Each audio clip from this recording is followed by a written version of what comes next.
Praise the Lord po, mga minamahal na kapatiran. Hallelujah, praise the Lord. Binabati ko po ng dobling paggalang ating minamahal at ginagalang na Evangelist Pastor Weldy Estrada Almeida. Ganon din po sa kanyang mga beloved children at sa patuloy na pag-aalaala sa mabubuting turo at aral ng ating beloved Assistant Pastor Lina C. Almeida. Hallelujah, praise the Lord. Mga minamahal, binabati ko rin po ang ating beloved ordained preacher dito po sa Dako po ng Tayog, Pangasinan po. Ganon din po sa mga bisita po ng mga ordained preacher, sa mga manggagawa, instrumentalist, sa inyo po mga minamahal na mga kapatiran, magandang hapon na po sa inyong lahat. Mga minamahal, bago ko po umpisahan ang aking pagpapatuto, pagpasalamat sa malapang ni Jesus, binabati ko po kayo ng 28th Church Anniversary. Hallelujah, Amen. praise the Lord. Praise the Lord. Mga minamahal, nagagalak po ako. Nagpapasalamat sa malapang ni Jesus na kayo'y aking nakapiling at nakita dito po sa Dako ng Pangasinan po. Hallelujah. Ako po ay galing pa po sa Dako po ng Manila. Hallelujah. Praise the Lord. Mga minamahal, papatutuo ko po sa inyo kung paano po ako nakakilala sa ating pinakamamahal na Panginoon Jesus dito po sa Jesus Miracle Crusade po. Nasave po ako 1985 po sa pamamagitan po ng aking beloved brother po na isa po siyang addict, marijuana addict. Talaga pong ano po siya, magnanakaw, mga salisigang. Tunay po talaga mga minamahal. Nung ako po ay wala pa sa mala Panginoong Jesus, sa Dako po ako na probinsya, sa Bicol po, nag-aaral po ako.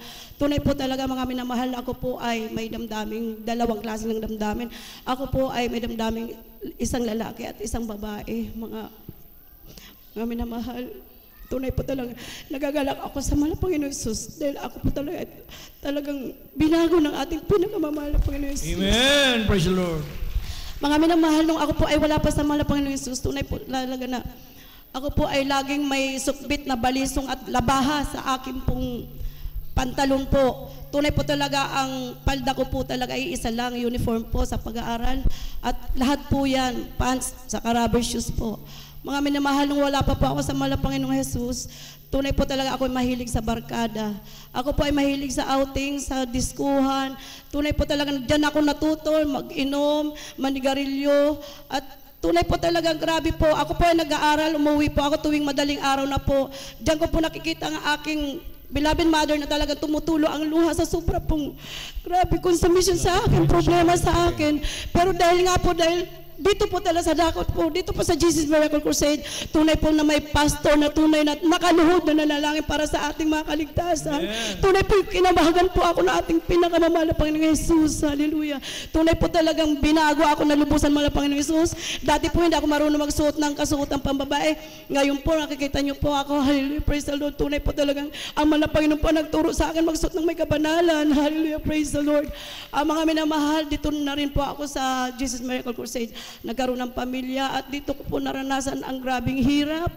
Dahil nung baguhan pa po ako sa Malapanginoon, tunay po hindi ko alam paano ang pagtatapat. Hindi ko po alam paano ang pananampalataya, pagtatapat sa ating pinakamamahal na Panginoon Jesus. Kaya po tunay pong pinatunayan sa akin ng mahal na Panginoon Jesus yan. Nagdanas po ako ng hirap. Hallelujah, praise the Lord. Dito po talaga pinatunayan sa akin ng mahal na Panginoong Jesus na siya ay Diyos na mapagpala, nagpapagaling ng karamdaman, nagbabago ng buhay ng isang tao. Dito po ako pinagaling ng mahal na Panginoong Jesus. Dati po meron po ako malaking dito po sa aking kaliwang kilikili po. Tunay po na kahit isang tabo ng tubig, hindi ko po mabuhat yan. Kahit po maghugas ng pinggan, hindi ko po kayang hawakan ang pinggan para magsabon ng pinggan. Iyan po ay pinagaling ng ating pinakamamahal na Panginoon Jesus. Mula po nang siya ay tanggapin ko at ako po nagpabautismo sa kanyang makapangyarang pangalan sa pamamagitan ng paglubog sa tubig. Hallelujah, praise the Lord. Dito rin po, pinagaling ng mahal na Panginoong Jesus. Tunay po minsan, ako po hirap magdumi po. Tunay po, 3 linggo po yan, hindi ako makadumi hanggat hindi pa ako uminom ng tablet po, yung maliit, yung Dolcolax po. Tunay po talagang hindi ako madumi yan. Tunay po talagang, ang tiyan ko po yan, sobrang nantigas sa grabe po talaga, hindi ako makadumi. Pero dahil nga po, ang Diyos natin ay totoo, makapangyarihan, napapagaling ng karamdaman. Dito po ako pinagaling ng malapang ng Jesus. Hallelujah. Ganun din po sa akin pong mga beloved children. Nung ako po ay nagkaroon ng pamilya, dito rin po nagpakita ng himala ang Panginoon Jesus, dahil mula sa aking pagdadalang tao hanggang sa aking panganganak, tunay po talaga ang Panginoon po ang nagagawa ng himala. Nandyan po na ang aking, sa panganganak ko po, nandyan po na may ipinanganak po ako na suhi na dapat cesarean po. Pero dahil nanampalataya po ako sa Panginoon Jesus, dahil tunay na naririnig ko sa mga patutunan Diyos natin ay tunay talaga mapaghimala sa pamamagitan po sa unat dalangin ng ating minamahal at ginagalang mga pastor. Tunay po talaga lahat po yan ay aking pong nararanasan. At dyan din po, nagkaroon din po ako ng beloved baby ko po na talagang yan po ay sa 4 na araw po na wala na pa akong panubigan na ang aking baby daw po ay may hirapan ng ilabas at ako po uupirahan din. Pero ako nanampalataya sa ating mahal na Panginoong Jesus na siya ang magpapalabas sa aking baby. Tunay po talaga pagpikit ko na nalangin ako, mahal na Panginoong Jesus, kung paano mo binuhay ang aking baby sa loob na aking sinapupunan, ganun mo rin po siya palabasin. Alam niyo, pagpikit ko lang po, sabi ng nagpapaanak po, sabi po, Mrs. wag po kayong umiri, yung anak niyo po lumabas na. Tunay po, hindi ako umiri, ako'y nananalangin sa ating pinakamamahal na Panginoon Jesus. Hallelujah. Mga minamahal, mula na ako'y nasave dito, marami pong himala. Prueba, ebidensya po talagang totoo ang Diyos na ating sinasamba. Amen. Praise the Lord. Mga minamahal, tunay po talaga dito ko rin po sa inyo papatotoo, ang pagtatapat po talaga ay tunay. Hallelujah, praise the Lord. Sa unat dalangin na ating minamahal at ginagalang mga pastor, ako po, nagkapamilya po ako, wala po ako hanap buhay.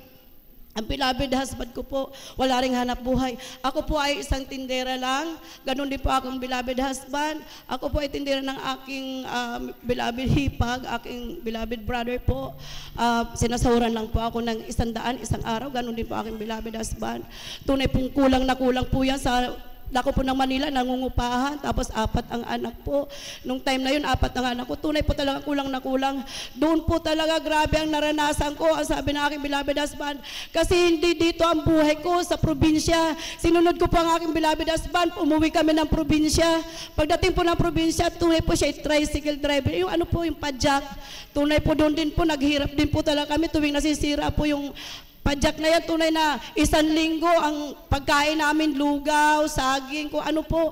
Tunay po hindi po ako sanay dyan dahil nung nasave po ako dito, tunay po talaga maganda ang buhay namin dahil kumbaga sa ang aking mama po ay pabalik-balik po yan, biyahero po, buy and sell po yan. Pero nga po dahil nga po talagang gustong patunayan ng malapang ni Jesus na ang pagtatapat ay tunay. Tunay po talaga dyan tayo pagpapalain ng malapang ni Jesus. Alam nyo mga minamahal, nung sabi ko sa aking beloved husband, uwi na po talaga ako ng Manila, doon talaga, doon, kasi doon ko nakilala malapang noon. Tunay po pagdating po ng Manila, andyan po, pasok ulit kami ng tindera po sa aking beloved hipag po. Tunay po talagang grabe, nung dumadalo po talaga ako sa dako po ng Kunitas, tunay po talagang iyak, grabing iyak ko sa malapang. Pag sumamo, sabi ko, Panginoon, pagpalain mo rin po ako, bigyan mo rin po ako ng sariling hanap buhay. Ano, para makapagbigay, makapagtapat, makadalo kami lahat sa iyong banal na gawain.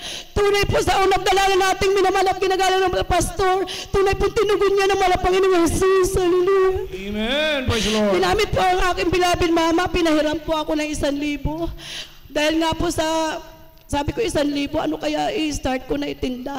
Nanalangin ako sa Panginoon, ano po pa ang pwede ko itinda? Alam mo, pinaisip sa akin yung mga ipit sa buhok. Nag-start pa ako sa maliit na bilawa, naging 1,000.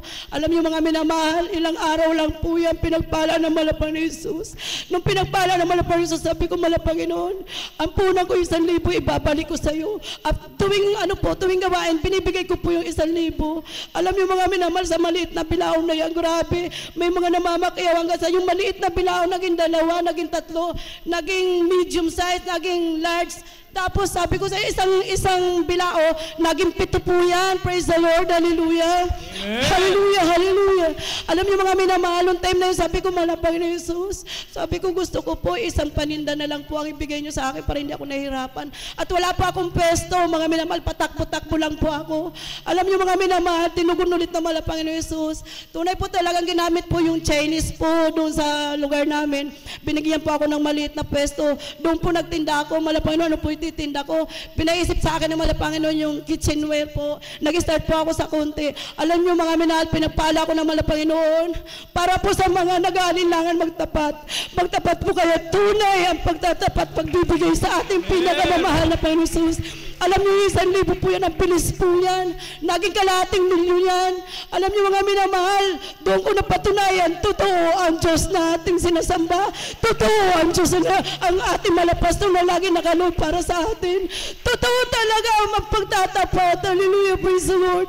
Alam niyo mga minamahal, yung pwesto ko na maliit na yung dinagdagan ng mala Panginoon, nagkaroon ulit ako ng isa pa. Sabi ko, mala Panginoon, ako po talaga ay kontento. Sabi ko, hallelujah, hallelujah. Sabi ko, purihin ka, mala Panginoon. Sabi ko, ganun.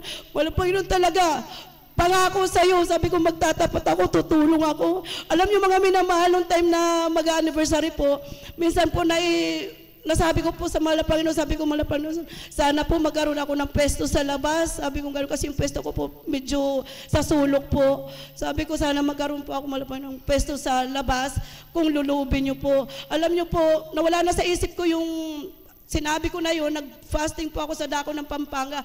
Alam niyo mga minamahal, iniisip talaga natin. Hindi ko sinambit yun, inisip ko lang. Pagbalik ko po, after 3 days po na nakauwi ako, lumapit po yung isang babae po doon sa labas na nagtitinda. Sabi niya po sa akin, ate, ayoko na po magtinda, sa'yo na yung pwesto ko. Kapag wala Panginoon talaga, grabe ang Diyos natin. Iniisip pa lang natin talaga, alam na naman ang Panginoon ang lahat ng pangangailangan natin. Yun po ay talaga, kung tapat ka naglilingkod sa mga Panginoong Jesus, at tapat ka nagbibigay sa mahal na Panginoon Jesus. Hallelujah. Alam niyo mga minamahal, grabe pasalamat ko sa mahal na Panginoon Jesus dahil yung pwesto na yun sa labas, tunay, doon ako talaga lubos ang pinagpala ng mahal na Panginoon Jesus. Hallelujah. Alam niyo mga minamahal, nung wala ako sa mahal na Panginoon, nung nasa mahal na Panginoon na po sa ako, pero talagang wala pa ako hanap po na ganyan, na hindi pa ako pinagpala ng mahal na Panginoon Jesus. Grabe hirap ang dinanas ko. Nandiyan po na papasok ang aking beloved son na tubig na mainit lang ang almusal. Pag uwi, tubig na mainit pa rin. Hanggang gabi, tubig na mainit. Sabi ko, mala Panginoon, doon ko pa talaga naalala. Sabi ko, pag lumayo ka sa mala Panginoon, talagang ipaparanas talaga, ipapaalala sa'yo. Pag wala ka sa mala Panginoon, iba ang buhay na nasa mala Panginoon kaysa sa wala. Sabi ko nga sa mala Panginoon, grabe, mga minamahal, mahal ko sa buhay, iningan ko ng tulong, bigo po ako. Minsan po, nakikita ko naman na mayroon sila, pero talaga hindi ako binibigyan. Alam niyo mo, nung pinagpala ko na malapang Jesus, doon ko naalala lahat. Sabi ko, malapanginoon, pag ako pinagpala mo, bigyan mo ako ng malambot na puso, mapagpakumbabang puso. Ayoko magkaroon ng kaisipan na magiganti ako sa aking mga minamahal na kapatid. Alam niyo mga minamahal, pinagkalob sa akin ng mahal na Panginoon Jesus yun. Pinagpala ako ng mahal na Panginoon Jesus. Dati wala kami makain, walang maisuot. Alam niyo ngayon po, lahat ng gusto kong bilhin, lahat ng gusto kong kainin, tunay po nabibili namin yan. At hindi lang po yan, kagalakan ng aking puso ang makatulong sa iba. Di baling hindi ako magkaroon ng mga material na bagay sa sakyan bahay. Importante may ipakita ko sa mahal na Panginoon na nakakatulong ako sa iba. Hallelujah, praise the Lord.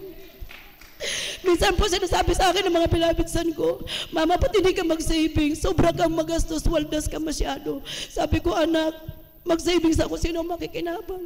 Samantala ko ang pera ko, ibibigay ko sa gawain ng mahal na Panginoon. Itutulong ko sa mga kapatira na wala. Malaki ang nagawa ko sa mahal na Panginoon Jesus. Sabi ko ganun. Lagi ako nagtatanong sa mahal na Panginoon, mahal na Panginoon, sabi ko, wala pa akong nagagawa sa iyo. Anong pwede kong gawin para sa iyo? Kasi po, sa pagtitinda ko po, alos, wala akong time mangaral. Minsan po yung mga bumibili sa akin, yung po, doon po ako nagsishare. Alam niyo mga minamahal, kagalakan aking puso, minsan talaga makapagbahagi ng patotoo. Patotoo po talaga ang lagi sinishare ko sa mga tao. Dahil dito ako pinagpala ng malapang ng sus, dito binago ang buhay ko, dito pinagaling ang aking makaramdaman, at dito ako nagkaroon ng pastor na tunay, lagi nakaluhod. Nakikita ko yan, nalulun nakaluhod, nananalangin na pupuri sa ating pinakamamahal pang Jesus. Tunay na hindi ko kayang gawin, kaya alam mo mga minamahal, grabe talaga magpala, grabe talaga sa Jesus Miracle Crusade. Dito ko napatunay na totoo ang Diyos natin. Dahil dati po, galing po ako sa ibang church, tunay po talagang walang pagbabago. Grabe, wala pong pagbabago. Ang pangarap ko noon ay maging sa abogada. Dahil ako po ay tunay na, hindi naman po sa pagtatasarili ko. Tunay po talaga ako ay binigyan ng talino ng mahal na Panginoon Jesus. Sa pangarap ko maging abogada, hindi po pinagkalob ng mahal na Panginoon Jesus. Dahil tunay po talaga napakatapang ko, napakasalbahe ko po talaga. Magulang ko, kapatid ko, kung pwede kong patayin, patayin. Basta kinalaban ako, papatayin ko. Pero dahil sa panalangin ko sa malapan sa unang dalangin ng ating mga pastor, sabi ko, bigyan ng magpagpakumbabang puso, bigyan ako ng pusong malambot. Tunay po talaga pinag-alap ng malapan ni Jesus kaminsan, kahit sinasaktan ako, nasasaktan ako, praise the Lord pa rin po talaga. Hallelujah, hallelujah. Tuwing naalala ko ang kabutihan ng malapan ni Jesus, tunay po talaga mababaaluha ako. Dahil hindi ko kayang gawin sa buhay ko yan. Kung hindi dahil sa unat dalangin nating mga pastor at dahil sa ating tunay at Diyos na pakamangyarihan. Hallelujah, praise the Lord. Marami na mahalang ganito na lang po. Lahat na papuri, pagsamba, pagdadakila, pagluluwalhati ay para sa ating pinakamamahal na Panginoon Jesus po lamang. Amen. Praise the Lord. Palakpakan natin ang ating pinakamahal na Panginoon Kristo.